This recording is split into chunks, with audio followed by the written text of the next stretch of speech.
오늘 우리에게 주시는 하나님의 말씀 보도록 하겠습니다.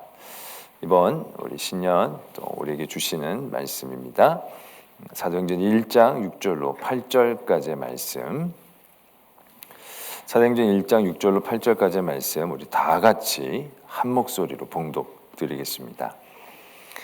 그들이 모였을 때에 예수께 여쭈어 이르되 주께서 이스라엘 나라를 회복하심이 이때니까 하니 이르시되 때와 시기는 아버지께서 자기의 권한에 두셨으니 너희가 알 바 아니요 오직 성령이 너에게 임하시면 너희가 권능을 받고 예루살렘과 온 유대와 사마리아와 땅 끝까지 이르러 내 증인이 되리라 하시니라. 아멘. 하나님의 말씀입니다. 이 시간 송구영신 예배 또 오늘 낮에 이어서 또 사도행전 1장 6절로 8절까지의 말씀, 예수님께서 우리들에게 지상 명령으로 우리에게 사명을 주신 그 말씀의 은혜를 나누고 있습니다. 이 자리에 계신 분들은 다 송구영신 예배, 오늘 낮 예배 다 참석한 분이신 줄로 믿습니다. 두 번 다 참여하신 분들 한번 손 들어 보시죠. 두 번 다 참여하신 분들. 네, 내리십시오. 네. 몇 분 계시니까 그분들은 나중에 설교 영상을 보시면 되겠고요. 전편부터 쭉 다시 훑지는 않겠습니다. 그래도 흐름을 위해서 정리하자면 송구영신 예배 때 우리는 우리에게 주신 사명은 은혜다라는 말씀을 깨달았습니다. 짐, 우리가 해야 할 의무이기 전에 우리에게 주신 은혜고 길이다라는. 오늘 낮에는 그 사명을 우리가 제대로 누릴 수 있는 방법은 사명이 무엇인지, 사명이 언제인지 그게 중요한 게 아니고 사명은 결과주의가 아니라 과정주의. 그래서 우리가 어떻게 하루하루를 살아야 하는가, 사명을 하는 게 중요한 게 아니라 사명자가 되어지는 그것이 우리에게 주시는 진정한 은혜를 누리는 길이다라는 말씀을 나눴습니다. 길게 얘기했는데 이렇게 짧게 정리하니까 저도 좀 억울한 마음이 있긴 있습니다. 그렇게 짧은 얘기를 그렇게 길게 했던가? 라는 생각도 있지만 그 말씀 그대로 또 여러분께서 다 큰 은혜가 또 있었을 줄로 믿고, 이런 흐름 가운데 이제 오늘 이제 이러한 우리의 주시는 하나님의 은혜, 이 은혜가 우리에게 어떠한 또 다른이 아니라 또 귀한 의미가 있는지, 사명이 또 어떤 귀한 의미가 있는지 우리가 또 발견하고자 합니다. 오늘 낮에 이제 말씀을 나눌 때에 이제 사명은 to do의 문제가 아니라 to be의 문제이다라고 말씀을 나눴습니다. 그러니까 무엇이 되는 게 이제 중요한 거죠. 그러면서 어떻게 살아야 합니까? 이제 이런 질문을 우리가 던져야 한다. 그런 말씀을 드렸었습니다. 그런데 성경에서 보면요, 예수님을 따라왔던 사람들이 똑같은 질문을 예수님께 한 적이 있습니다. 요한복음 6장 28절에 보면 이렇게 적혀져 있습니다. 요한복음 6장 28절에 그들이 묻되 우리가 어떻게 하여야 하나님의 일을 하오리까? 이제 이런 질문을 던집니다. 오늘 낮에 말씀을 드렸던 그런 질문을 이제 던지고, 어떻게, 뭘 할까요? 뭐 이런 게 아니라 어떻게 하여야 이제 하나님의 일을 할 수 있습니까? 이런 질문을 던지게 됩니다. 이런 질문이 이제 왜 나왔느냐면요, 오병이어의 사건에서부터 시작해야 합니다.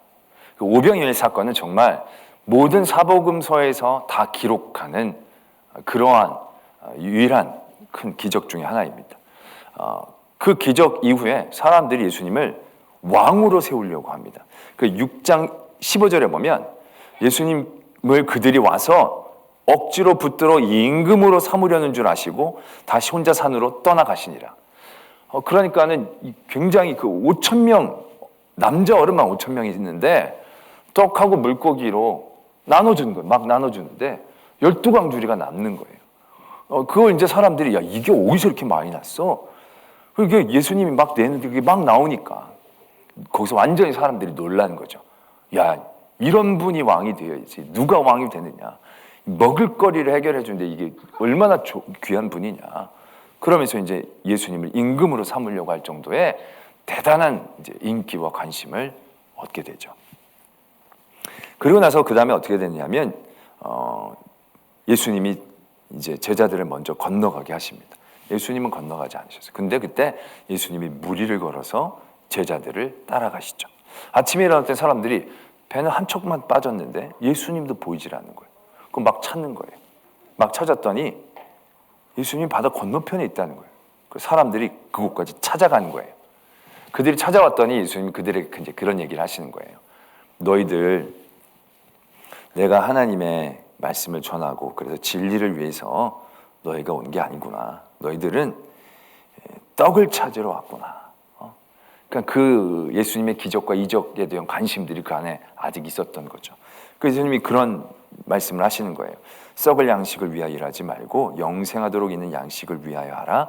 이 양식은 인자가 너에게 주리니 인자는 아버지 하나님께서 인치신 자니라.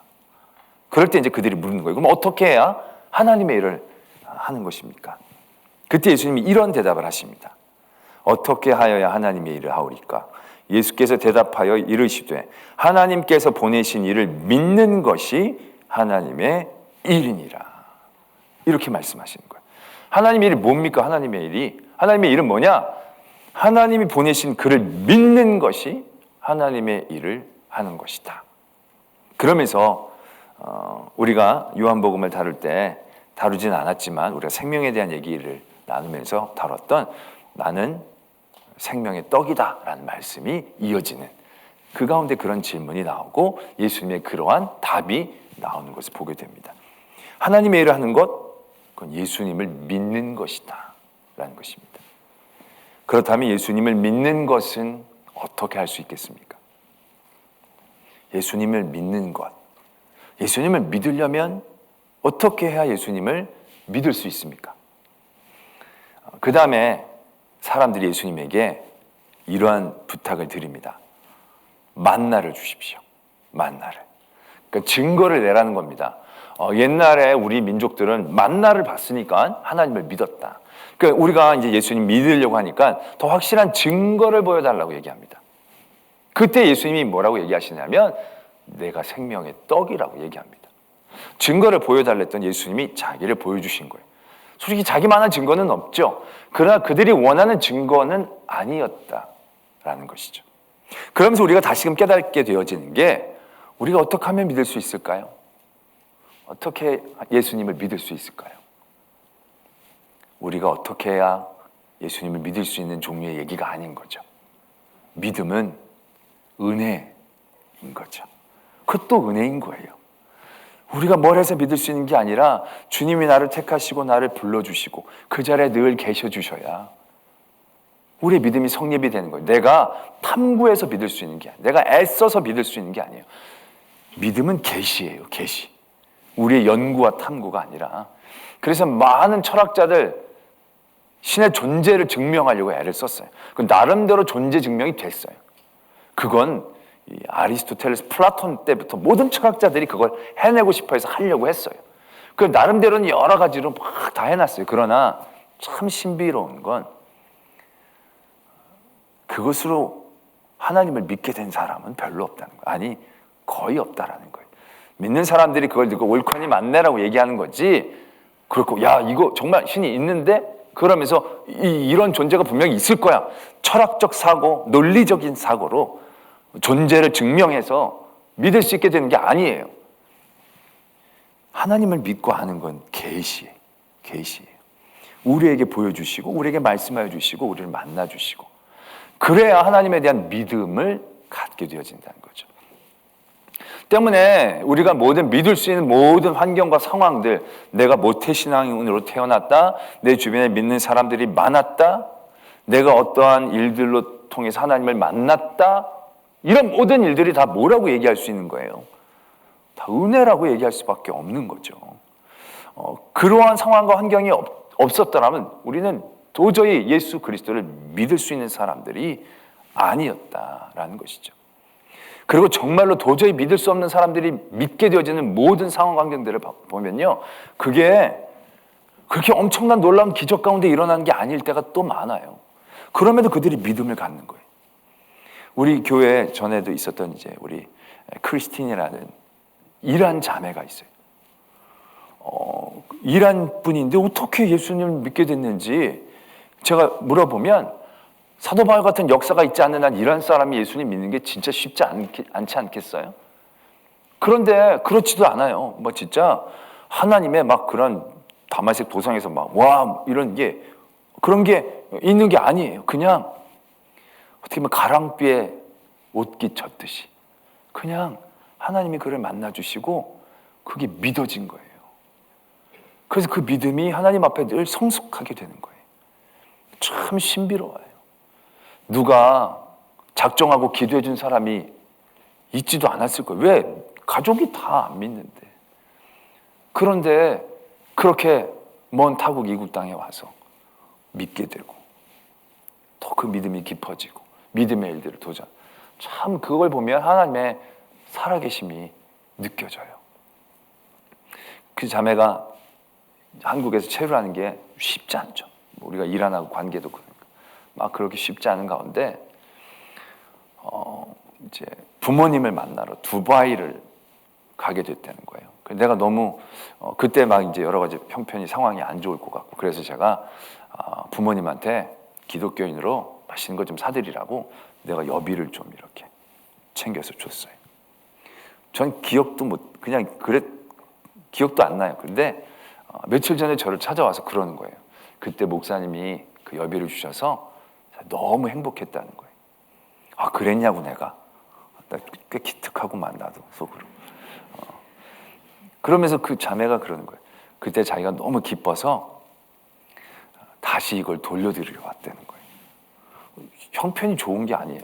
돌려드리면서 목사님이 이걸로 또 다른 사람들을 기쁘게 해주기를 원한다고. 내가 한국 믿음 좋은 많은 분들에게 그렇게 여비를 많이 드렸던 것 같은데 한 번도 되받아 본 적은 없어요. 근데 그 이란 청년이 그걸 누구한테 배웠다고 그런 감동함으로 그걸 저한테 다시 갖다 주는 거예요.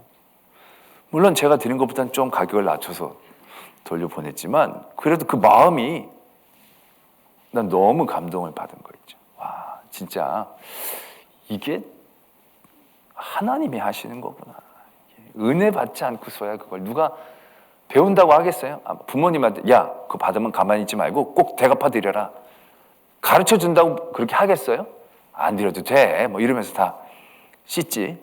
이게 누가 가르쳐서 되는 게 아니에요. 그런 감동이 막 하나님의 은혜이다라는 얘기죠.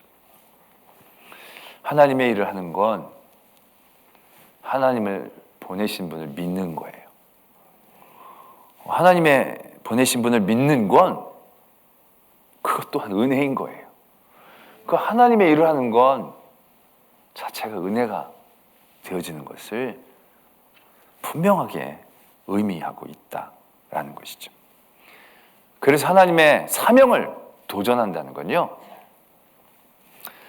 그런 은혜를 입는 자리예요. 그것이 은혜이지만 더 큰 은혜를 받아들일 수 있는 자리예요. 그 사명을 감당하는 자리에 하나님은 은혜를 더 큰 은혜를 부어주시는 거예요. 오늘 말씀에도 보면 예수님이 너희들 증인이 되라 얘기하세요.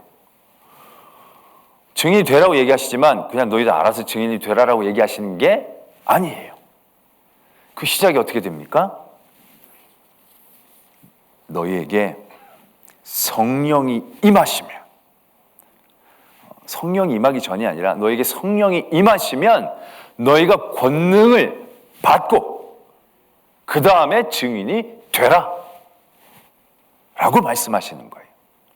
너희가 예수를 믿는 자가 되라, 성도가 되라 라고 할 때 우리가 애쓰고 힘써가지고 믿음의 자리에 서게 되는 게 아니라요, 하나님이 우리를 부르시고 우리의 부르심 가운데 사랑을 허락하여 주시고 거기에 우리가 그 사랑에 응답하고 예수만 하면 되는, 내가 막 하나님이 숨어 계신데 막 찾고 막 헤매고 막 돛 닦고 그래가지고 깨닫게 되어지는 그런 구도가 아닌 거죠. 자체가 하나님의 은혜를 경험하고 누리는 자리라는 거죠. 그러니까 사명의 자리는요, 도움의 자리예요. 도움을 받는 자리라는 얘기예요.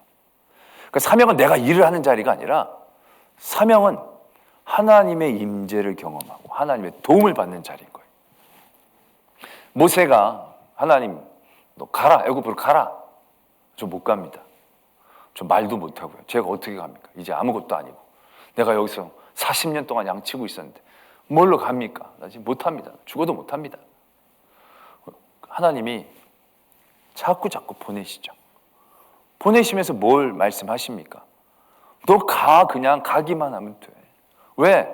너가 가는 그곳에 내 능력이 임하니까. 내가 도우니까.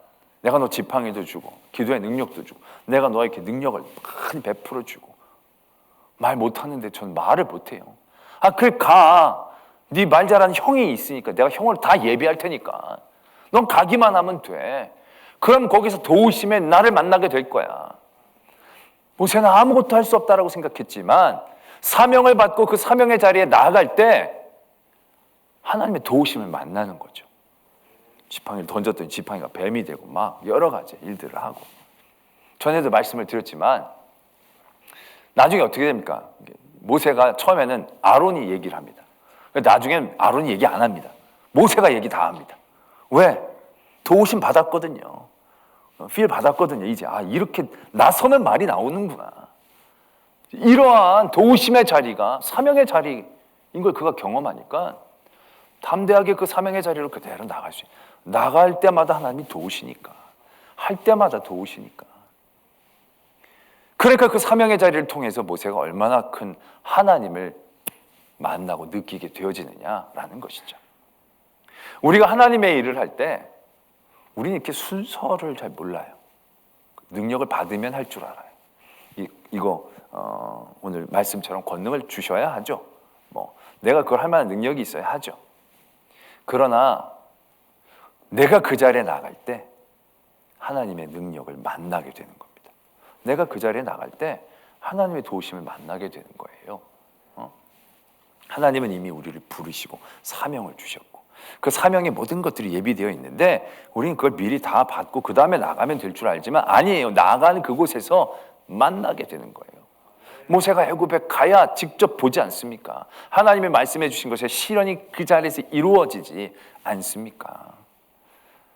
그러한 도전의 자리들, 그 사명의 자리들이 두려울지라도 그 사명을 통해서 우리가 진정한 도우심을 만나게 되는 거죠. 저도 이제 매번 연말마다 고민이 돼. 왜? 송구영신, 신년축복성회, 주일 이게 막 연달아서 되면요 준비할 설교가 너무 많아요. 이걸 이번에도 이거 3번째거든요. 3등분 해가지고 이제 잘 골고루 배분을 해가지고 설교를 하려고 하는데 이게 하다 보면요 밑에 게 땡겨져요. 그 뒤에 게 빌 때가 너무 많아요. 이거 어떻게든 남겨두려고 애를 쓰지만 이쪽에서 자꾸 땡기는 걸 어떻게 해. 그러면 이게 넘어가다 보면 나중에 진짜 이게 너무 감당이 안 되는 거 있죠. 오늘 4부 예배 마치고 뭐 이것저것 마치고 다 마치고 뭐 이렇게 결제하고 3시 반, 4시에 다 끝났어요. 업무가 4시에부터 이제 설교 준비를 해야 되는 거예요. 미리 준비를 한 게 있지만 이미 다 써버리고 몇 개 안 남은 상태에서 남은 시간 나에게 3시간 3시간 안에 내가 비몽사몽하고 뭐 애쓰고 뭐 그거 그래서 이제 서야 된다는 게 나한테는 정말 죽을 맛인 거예요. 그런데 무턱대고 한 거예요. 지금 무턱대고 올라왔다는 게 아니라 그래도 이번에도 하겠다고 든 거예요. 왜? 작년에도 그랬거든요. 재작년에도 그랬거든요. 10년 전에도 그랬거든요.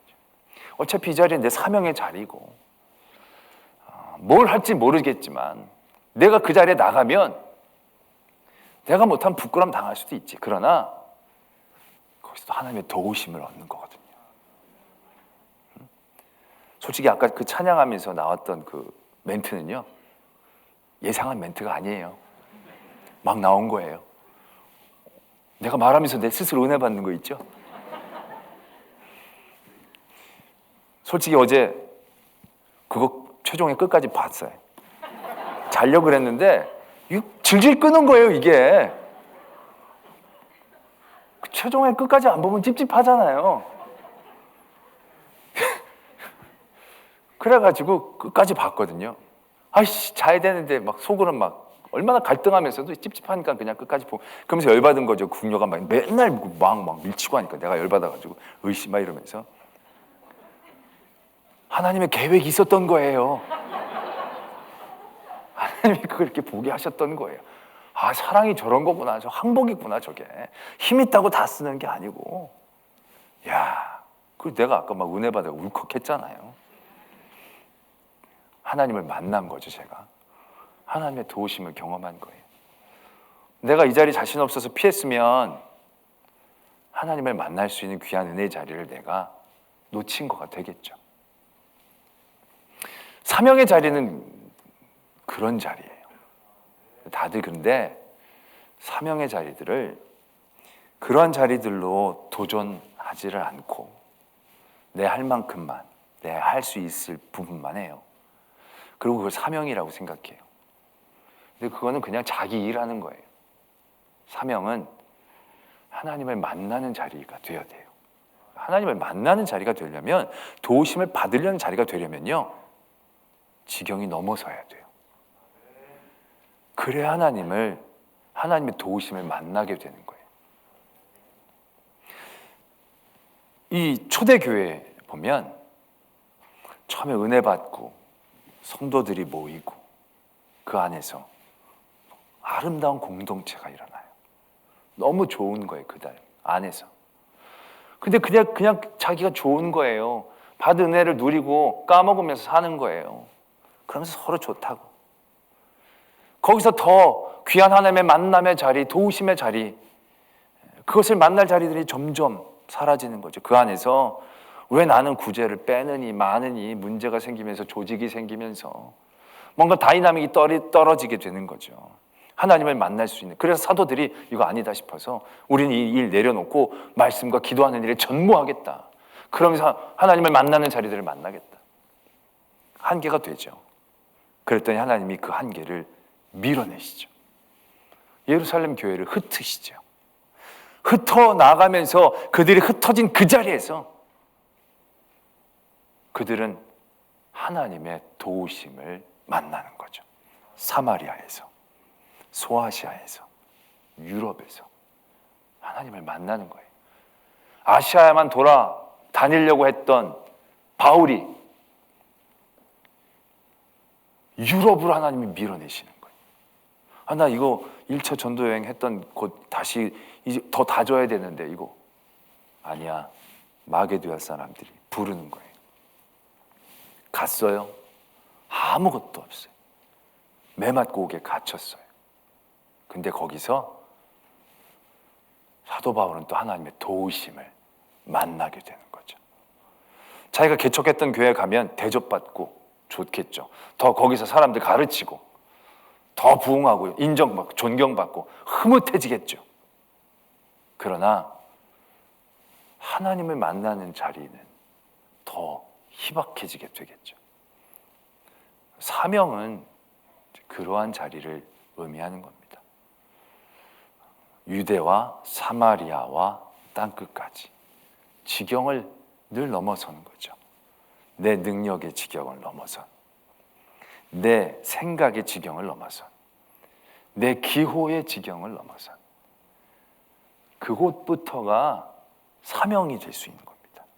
그곳부터가 도우심을 바라는 곳이 되고, 그 도우심을 바라는 그곳이 예수 그리스도를 만나는 자리가 되니까, 성령의 능력을 경험하고 만나게 되어지는 자리가 되니까 그 자리가 은혜가 되어지는 자리다라는 것을 이제 우리가 깨닫게 되는 것이다 라는 겁니다. 그래서 사명은 우리에게 만남의 은혜를 주는 겁니다. 도우심을 경험하는 거고, 도우심을 경험한다는 것은 하나님을 만나는 것을 의미하니까 그 만남의 은혜를 우리가 누릴 때 그 사명의 진정한 기쁨을 얻게 되는 것이죠. 제가 전에도 한번 그런 말씀을 드린 적이 있어요.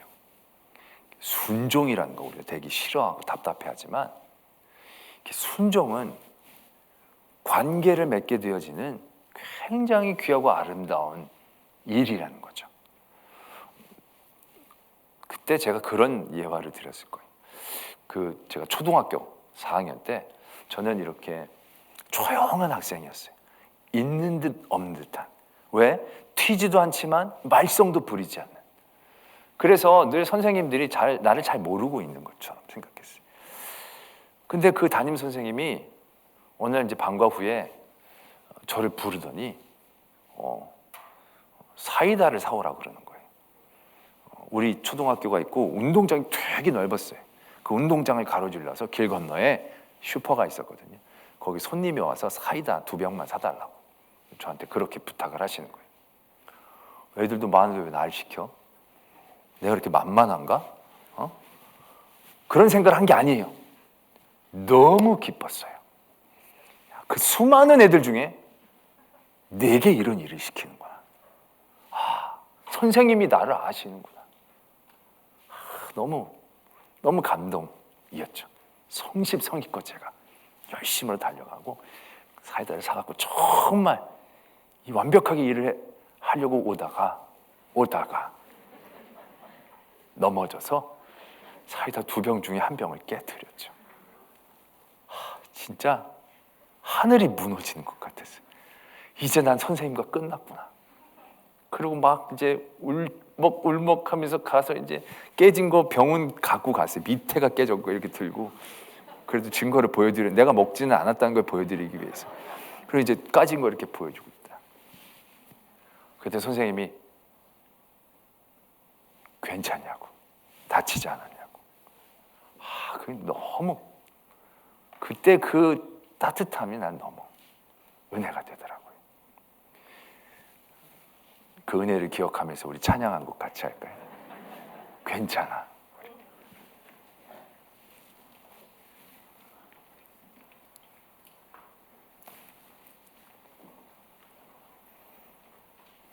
오늘 집에 일찍 갈 생각 없으시죠? 네. 그거 어제 최종회였어요. 끝났어요. 네.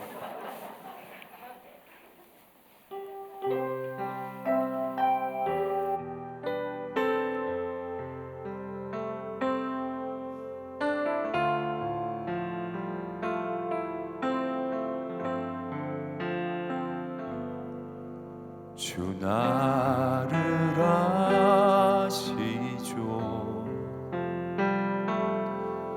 깨진 나의 모습도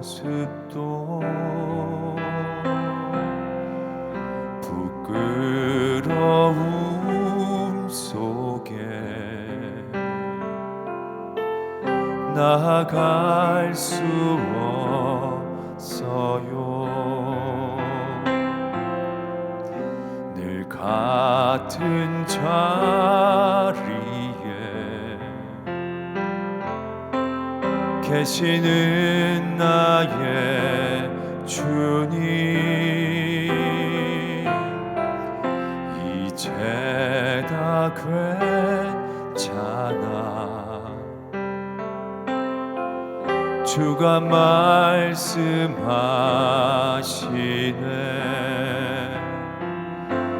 자꾸 넘어져도 걱정하지 마. 지쳐 쓰러져도 슬퍼하지 마. 내 삶을 향한 나의 사랑이 지금 너와 함께 있으니 막막한 시간 속 아파할 때도 조각난 내 삶이 초라할 때도 그 괜찮아 내가 여기 있으니 조금 힘들어도 괜찮아.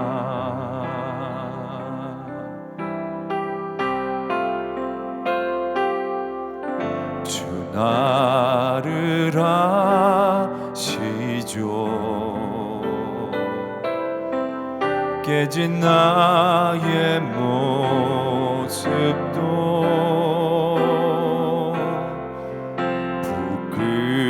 부끄러움 속에 나아갈 수 없어요. 늘 같은 자리에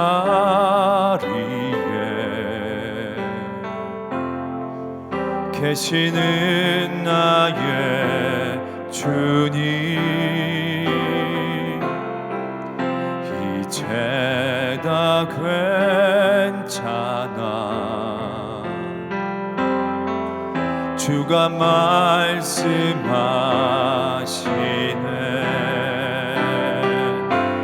자꾸 넘어져도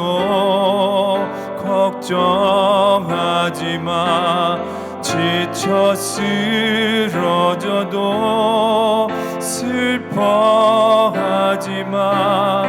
내 삶을 향한 나의 사랑이 지금 너와 함께 있으니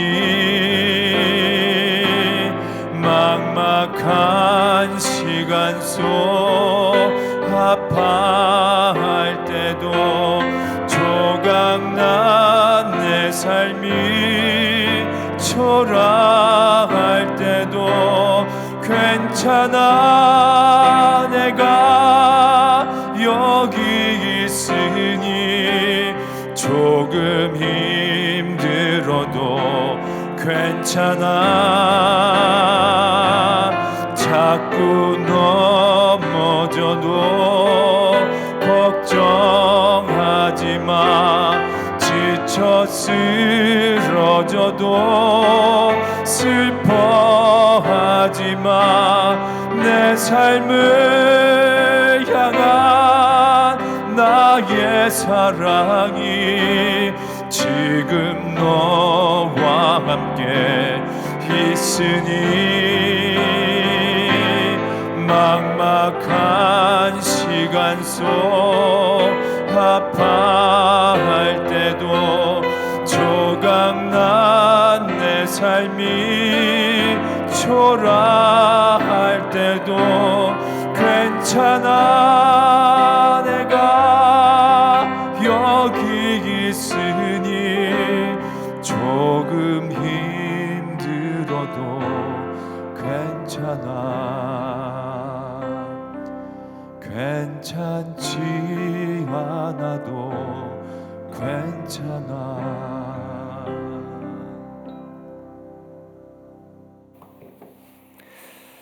사명은 도우심의 자리입니다.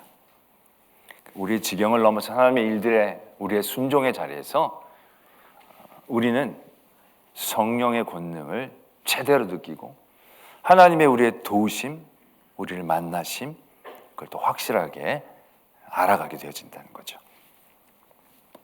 이제 그러한 하나님의 사명이 우리에게 도우심의 자리, 그 도우심을 만나는 자리라고 우리가 받아들일 수 있는데요. 그럴 때 우리가 좀 물음표를 던지게 되는 자리가 있습니다.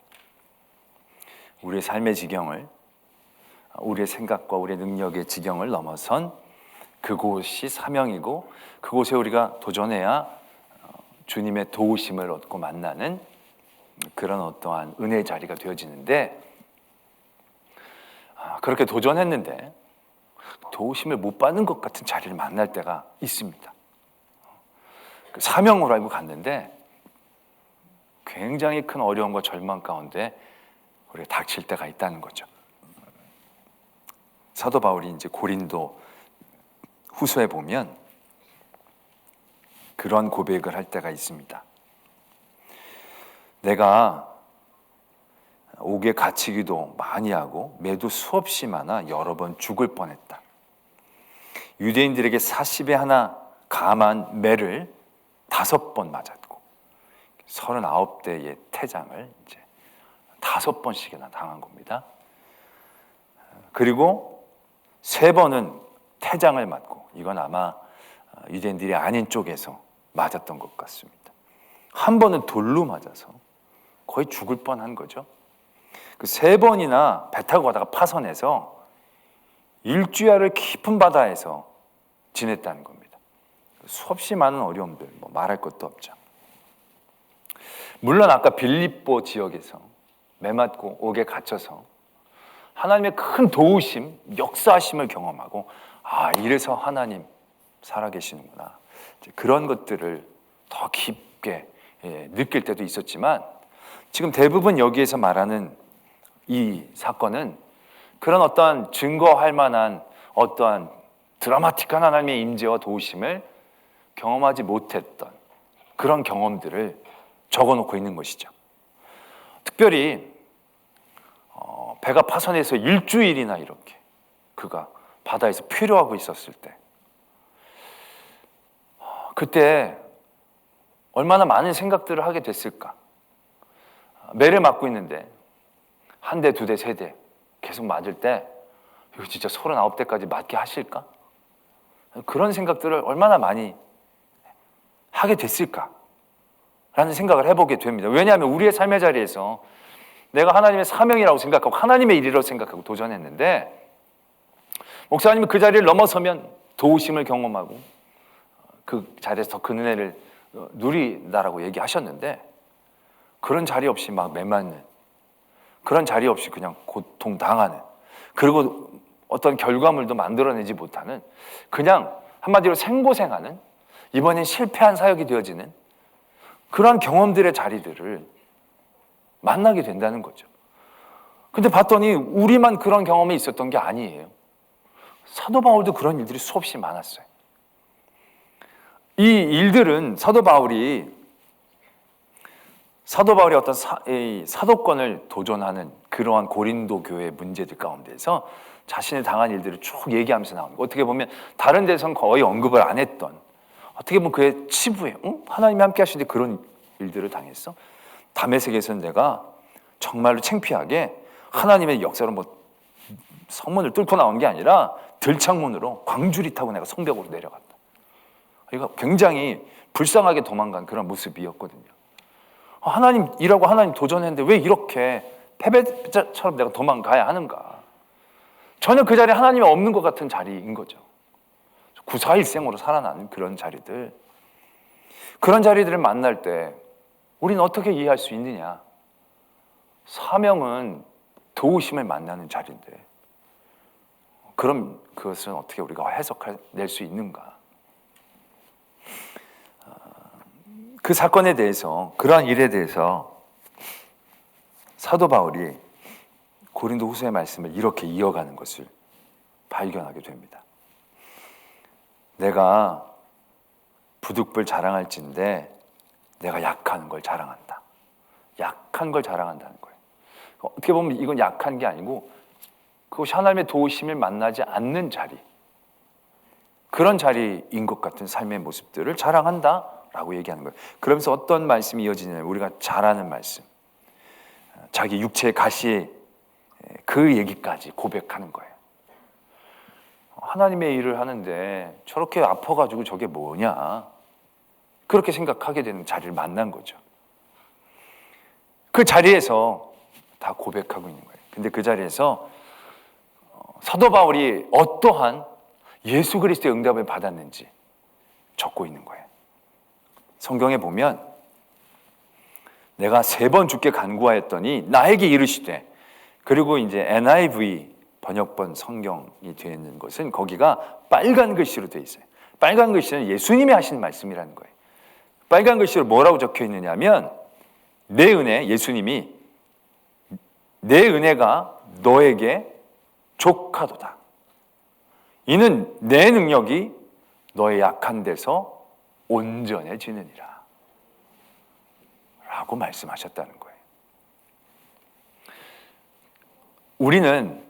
우리가 사명을 감당할 때 그 사명을 감당하는 그 자리, 지경을 넘는 자리에서 성령의 권능을 받고 도우심을 받으면 내 능력이 이제 커지는 것으로 생각하고 기대가 돼요. 내 능력이 커져서 그 문제를 해결하고 내게 능력을 주셔서 그것들을 잘 해결하고 이런 것들만을 생각을 하는 거예요. 그런데 그 사명의 자리에서 예수 그리스도의 도우심을 만난다는 건 그 능력이 내 능력이 되는 것만을 의미하는 게 아니라 나는 그대로 있고 거기에서 예수 그리스도의 능력이 임재하는 것을 의미하고 있다는 거예요. 사도 바울이 맞았어요. 사도 바울이 맞고 안 아픈 거 아닐 거예요. 안 맞게 되는 어떤 상황들이 베풀어진 게 아니에요. 그러나 그 가운데에서 사도 바울이 더 약할 때 그리스도의 능력이 더 강해진다는 거예요. 이건 어떤 걸 의미하는 겁니까? 그때 사도 바울이 더 간절히 예수 그리스도를 원했다라는 것을 의미하고 있는 것입니다. 그러니까 우리가 은혜를 생각할 때 큰 하나님의 틀에서 이해해야 하는 거예요. 우리의 은혜가 뭐예요? 예수님을 더 붙잡고 예수님을 더 알아가는 거예요. 매만다가 매맞지 않게 되는 걸 의미하는 게 아니고, 파손됐다가 금방 구조되는 것을 의미하는 게 아니고, 부끄럼 당하지 않고 사는 게 아니고, 그 자리에 있을지라도 그 자리에서 더 예수 그리스도를 간절히 부르짖고 붙잡는, 육체의 가시 때문에 내가 3번 간절히 기도했다는 거예요. 그랬더니 예수님이 네가 약한 거기에서 내 능력이 온전해졌다. 그의 약한 거기에서 더 간절히 주님을 부르짖는 이유가 되어졌다. 그의 사명의 자리에서, 메맞는 그 자리에서 사도 바울이 몇만 맞고 있었겠습니까? 얼마나 하나님 부르짖고 살려달라고 얘기했겠습니까? 죽지 않게 해달라고 얘기했습니까? 배에 빠져서 물에 일주일 동안 바다를 헤매고 있을 때 일주일 동안 사도 바울이 뭘 했겠습니까? 늘 기도하지 않았겠습니까? 늘 부르짖지 않았겠습니까? 그 부르짖음이 은혜였다는 것입니다. 세상에서 보면 매맞고 고통스러운 자리였지만 그 자리에서 그리스도만을 부르짖었던 사도 바울의 그 자리가 사명의 자리였다는 거죠. 그리스도를 부르짖고 만나고 그 은혜를 누리는 자리. 이건 하늘의 영광과 하늘의 소망을 갖고 있지 않으면 이게 이해를 못해요. 하나님의 은혜를 받지 않으면 그게 뭐예요? 라고 얘기할 수밖에 없을 거예요. 그런데 그리스도를 사랑하는 기쁨, 주님이 만나주신 그 은혜, 그 기쁨을 아는 사람들은요, 그럴 수 있겠다 라고 생각하는 거죠. 많은 믿음의 사람들이요, 늘 승리하고 살았다는 게 절대 아니잖아요. 그러나 많은 믿음의 사람들은요, 늘 승리하는 거예요.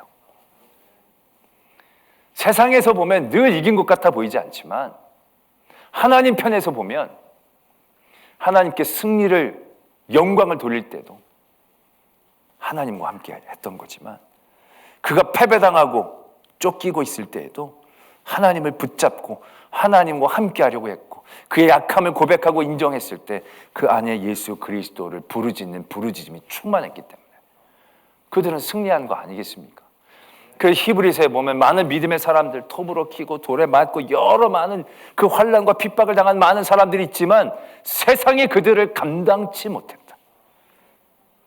그 수없이 많은 방법으로 욱박지르고 위협했지만 그리스도를 향한 사랑으로 충만한 그들, 그리스도의 임재로 충만한 그들을 세상은 뛰어넘지 못했다 라고 고백하고 있다는 것입니다. 사명은 그런 하나님의 놀라운 은혜의 시작이 되는 것입니다. 지금 너무 얘기가 거창해지긴 했지만 그 거창해지는 것의 시작은 내 안에 하나님의 일을 하려는 조그만 도전에서부터, 그 하루하루에서부터 쌓이게 되는 거죠. 그래서 내 지경을 뛰어넘는 그곳에 더 깊은 하나님을 만나고 교제하고, 그래서 사명을 감당하는 사람은요, 이게 어떻게 보면 빈익빈 부익부예요. 사명을 감당하면 감당할수록 더 깊은 하나님과의 만남을 가져서 더 귀한 하나님의 사명들을 기뻐하고 만나러 가고, 사도 바울이 의무감으로 생각했더라면 그 전도여행 그렇게 못 다녔을 거예요. 늘 그게 기쁜 거예요. 늘 거기에 즐거움이 있는 거예요. 어떤 즐거움이 있어요? 전도하고 막 그래 사람들이 모이는 즐거움 아니에요. 전도 안 되는 데도 있었고 못된 교인들도 만났고, 그러나 그가 그 모든 한계 가운데 하나님을 만나는 즐거움, 하나님을 만나는 즐거움, 그게 있기 때문에 감당하는 거예요. 저도 이번 성탄절날 또 그런 절벽을 만났지 않습니까? 절기설교, 똑같은 교인들, 제한된 본문, 13번째 성탄절 설교. 쉽지 않더라고요. 이거 어떻게 앞으로 15번 14번 정도 남았는데 이거 어떻게 합니까? 갑자기 숨이 턱턱 막히는 거예요. 이거 어떻게 하지? 그런데 그럴 때마다 저를 회복시킨 게 있어요. 그건 솔직히 3년 차 때부터 그렇게 고민했던 것 같아요. 그러나 그때부터 스면 하나님이 도우심을 만나고, 스면 도우심을 만나고, 이거 끝나면 또 2월 특별 새벽 집회가 또 있어요. 할까 말까 고민이 되지만, 안 하고 싶기도 하지만 기대가 돼요. 왜? 하면서 내가 또 만나니까, 내가 하나님의 도우심을 얻으니까, 그 만남의 기쁨이 있으니까 또 하게 되는 거예요. 애를 많이 놓는 엄마들 죽을 똥살도 고생하지만 다 잊잖아요. 또 애를 낳아요. 우리 아내는 정말 큰애 낳을 때 엄청 고생했거든요. 둘째 낳을 때 엄청 고생했거든요. 근데 셋째 낳을 땐 다 잊어버리더라고요. 만남의 기쁨이 모든 고통들을 잊게 하는 거죠. 주님의 사명을 도전하는 건 그런 거예요. 그래서 더 도전하고 힘든 것으로 나는 내몰면 내몰수록 거기에 하나님이 계시고 거기에 도우심을 더 깊이 만나고, 내 능력만큼만 하면 정말 우리는 만날 수가 없어요. 나를 더 밀어내고, 그런 모든 하나님의 일 가운데 내가 더 도전하고 더 사랑하고 더 용서하고 더 품으려고, 도저히 사랑할 수 없는 사람까지 사랑하려고 기도를 시작하면 거기서 도우시는 하나님을 만나는 거예요. 나의 기도의 제목도 불가능한 기도의 제목들로 도전하는 거예요. 그런 기도의 제목들 가운데 하나님께서 거기서 응답을 주는 거예요. 불가능이 가능으로 바뀌는 응답도 있지만, 그 불가능을 기도할 때 더 큰 하나님의 임재와 깨달음을 경험하게 되어지는 그런 만남들. 그래서 우리의 모든 섬김의 믿음의 행위들은요, 사명이에요. 예배도 사명으로 드려야 돼요. 말씀도 사명으로 드려야 돼요. 기도도 사명으로 해야 되는 거예요. 그래서 내가 할 만큼만 아니고 거기서 조금 더, 예배도 내가 드릴 만큼만 드리는 거, 거기서 조금 더 도전할 때 거기서 그리스도의 임재를 만나는 거예요. 거기서 그리스도의 도우심을 얻는 거예요. 내가 믿음의 행위를, 성경을 읽을 때, 기도를 할 때, 내가 수요일 때 말씀을 드렸지만 그냥 예배하지 말고요, 그걸 왜 기도해야 돼요? 내가 말씀 많이 읽게 해달라고 기도하라고. 내가 예배 잘 드릴 수 있도록 그걸 위해 기도하는 거예요. 그러면 그 예배가 사명이 되어지고, 그 기도에서 만남이, 응답이, 하나님의 도우심의 역사를 내가 깨닫게 되어져서 더 깊은 기쁨의 자리에 나갈 수 있게 되어진다는 것이죠. 그래서 사명은요, 너무 기쁘고 감사한 우리의 은혜의 길이다라는 것입니다. 올 한 해 그러한 사명의 기쁨을 누릴 수 있는 저와 여러분들이 되어지기를 소망합니다. 그래서 도우심의 자리를 만나고, 그 자리에서 하나님의 임재를 더 경험하고, 그 은혜 가운데 더 큰 은혜를 누릴 수 있는 그런 성도가 다 되어지시기를 소망합니다.